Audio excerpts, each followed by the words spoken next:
धर्म क्षेत्रे महाक्षेत्रे गंगा कालिंदी संगमे प्रयागे परमे पुण्ये ब्रह्मलोकस्य वर्मति। मुनियः संसितात्मानः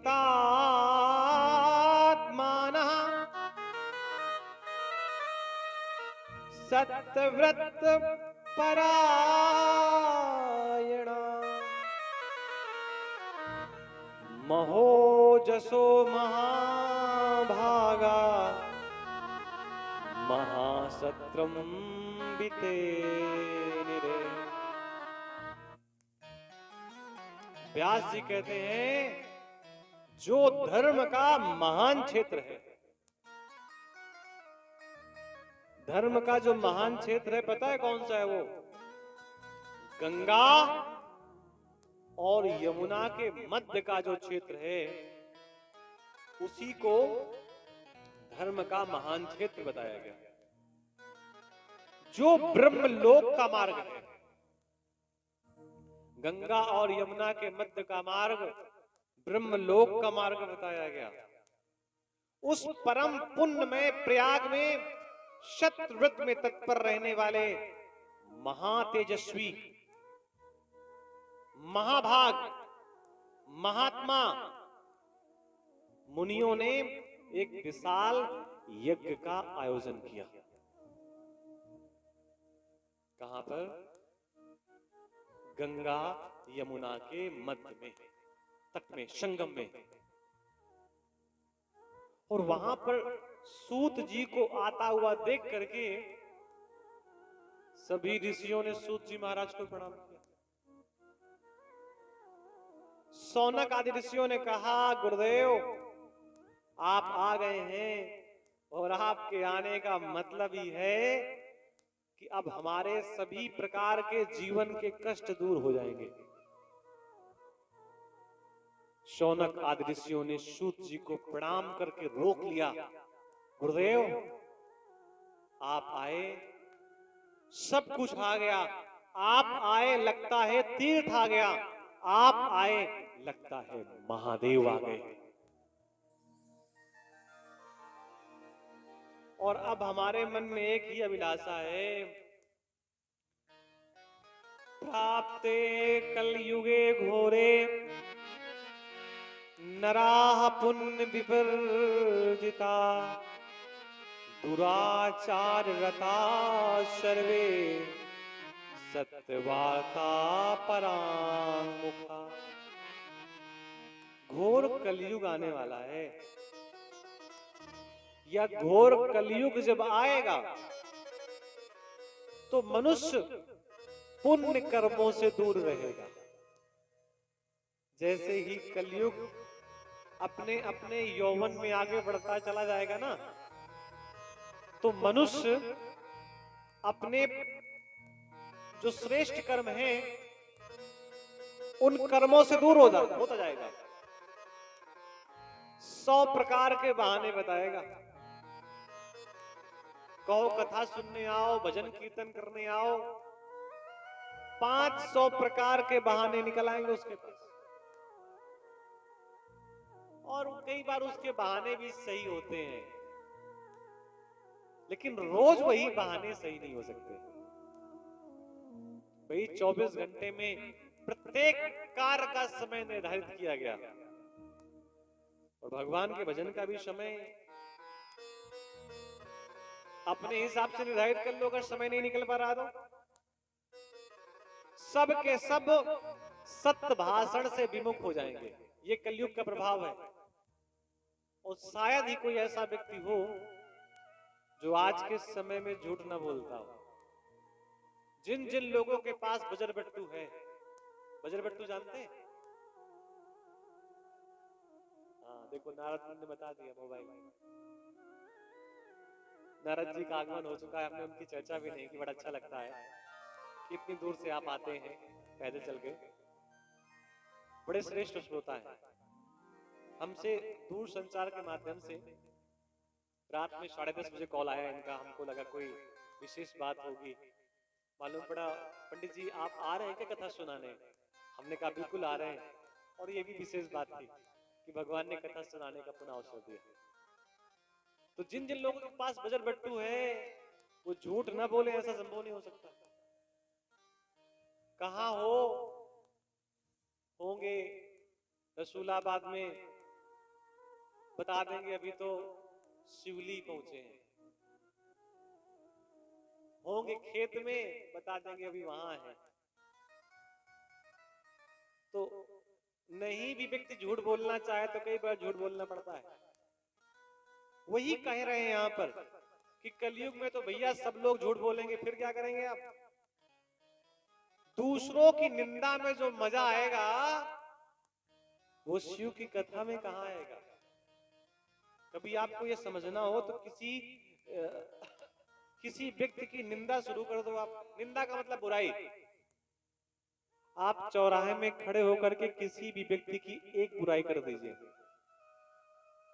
और पता है एक बार बुराई करेंगे तो परिणाम में आसपास के लोग कहेंगे अरे तुमको तो एक ही गलत आदत पता है, हमको तो 4 और पता है, और भले ही ना हो उसमें।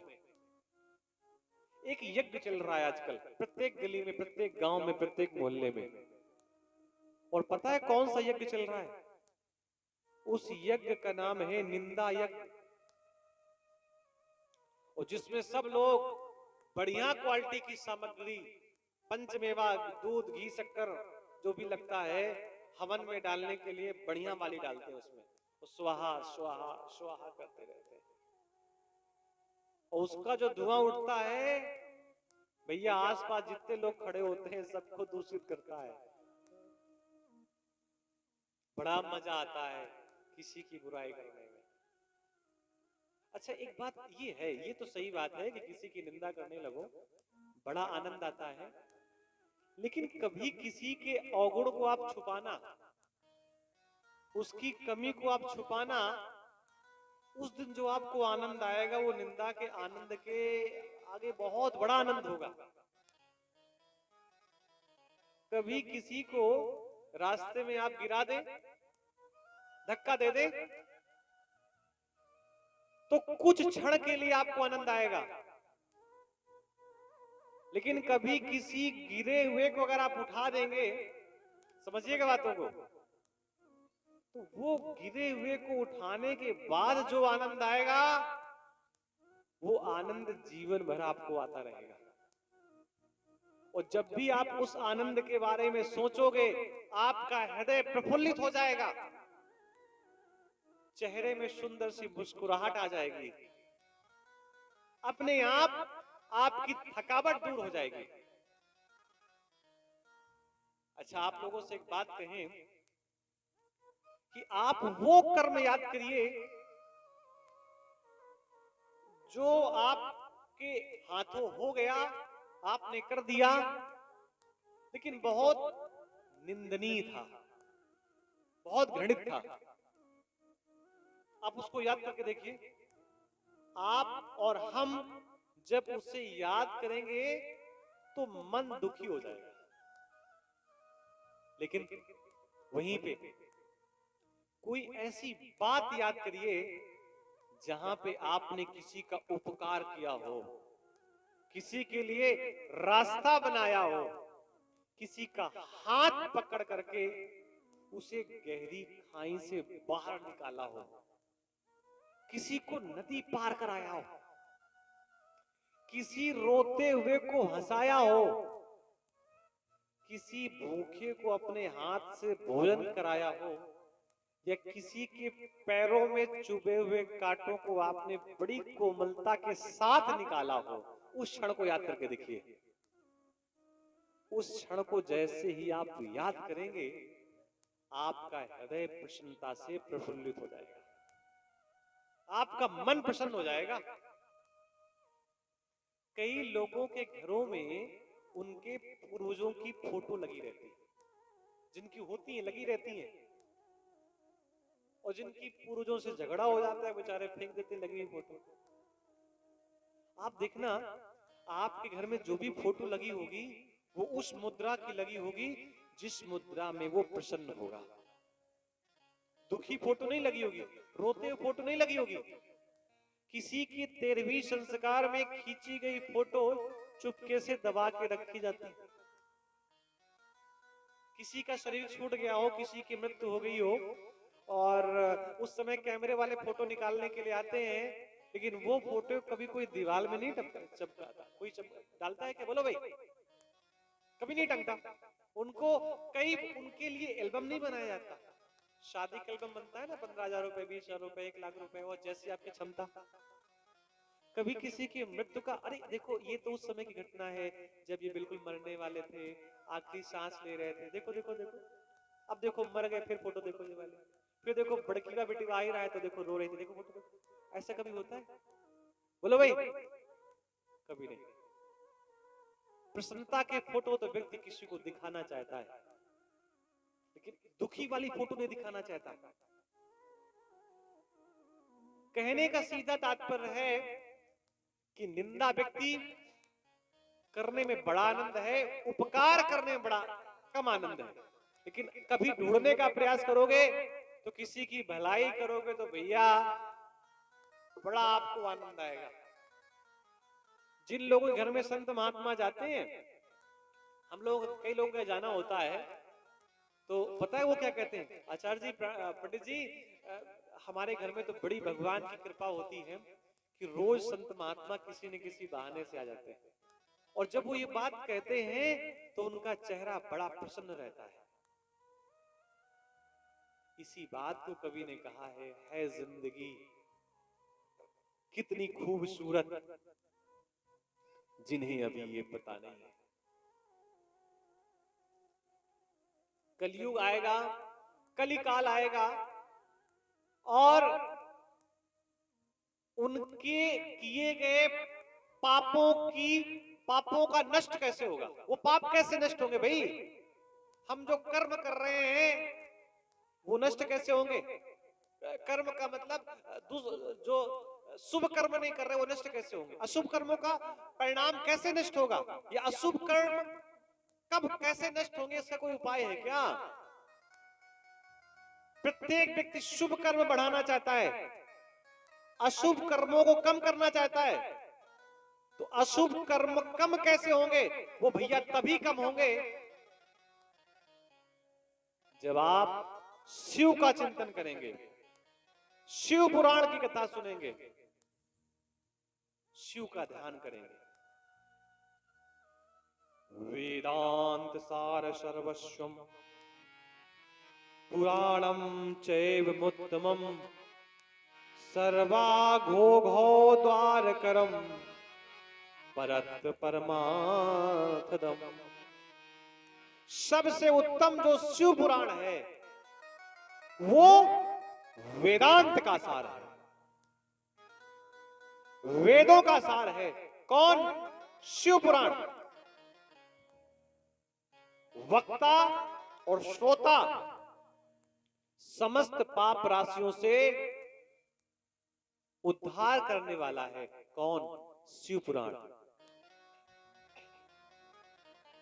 अगर वक्ता से भी कोई गलती होती है और शिव पुराण कथा सुनता है तो उसका भी उद्धार हो जाएगा, और श्रोता का भी शिव पुराण कथा सुनने के बाद उद्धार हो जाएगा। वो परलोक में परमार्थ वस्तु को देने वाला है। कौन? शिव पुराण। और कल की कल्म राशि का वो विनाशक है, शिव पुराण। या यूं समझिए, जो शिव की शरण में चला गया उसे भैया फिर और किसी की शरण में जाने की आवश्यकता नहीं पड़ती। बोलिए शंकर भगवान की जय हो। हम लोग भी शिव जी का एक सुंदर सा भजन कर लेते हैं।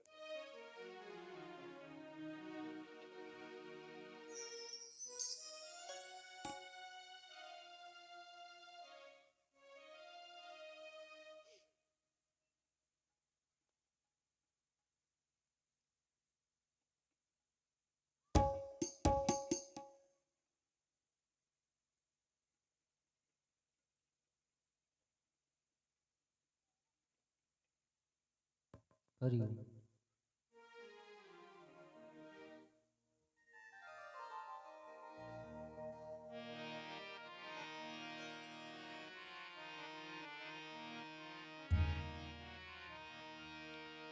जय भोला भंडारी शिव हैं, जय भोला भंडारी, जय भोला भंडारी शिव हैं, जय भोला भंडारी, जय कैलाशपति शिव शंकर, जय कैलाशपति शिव शंकर, सब जग के हितकारी, जय भोला भंडारी शिव हैं, जय भोला भंडारी, जय भोला भंडारी शिव हैं, जय भोला भंडारी, जय कैलाशपति शिव शंकर, जय कैलाशपति शिव शंकर, सब जग के हितकारी, जय भोला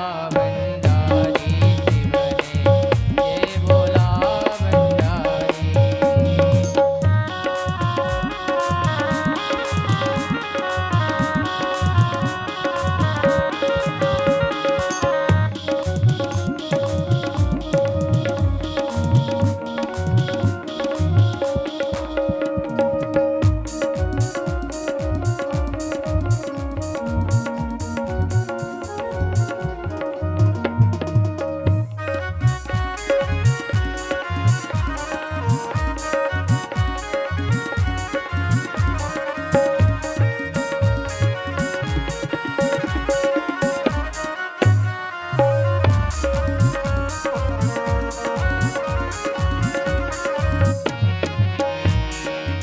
निस दिन तेरा ध्यान करे हम, सिमरे मंत्र तिहारा, निस दिन तेरा ध्यान करे हम, सिमरे मंत्र तिहारा, हे शिव शंकर मंत्र जगाओ, होवे घट उजियारा, हे शिव शंकर मंत्र जगाओ, होवे घट उजियारा, नमामि शंकर नमामि शंकर, नमामि शंकर नमामि शंकर, कृपा करो त्रिपुरारी, जय भोला भंडारी शिव हैं, जय भोला भंडारी, जय भोला भंडारी शिव हैं, जय भोला भंडारी।